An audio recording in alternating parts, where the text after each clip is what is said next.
Pare, mag-usap nga tayo.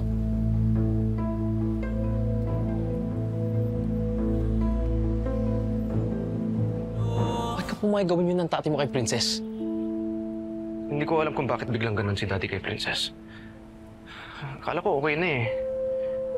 Nagulat din ako. Pero para lang alam mo, hindi ko gusto yung ginawa ni Daddy kay Princess. Kahit na! Hindi mo malang pinagtanggol ang best friend ko. Dapat hindi ka pumayag na ginaganon-ganon ng tati mo si Princess.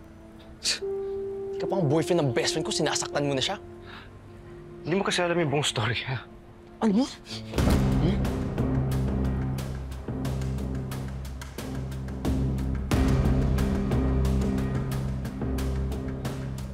Ayokong makipag-away, pre. Huwag natin pag-awayan si Princess kasi huling ako. Hindi kita inaaway. Winawarning lang kita. Kasi ako, ang best friend ni Princess.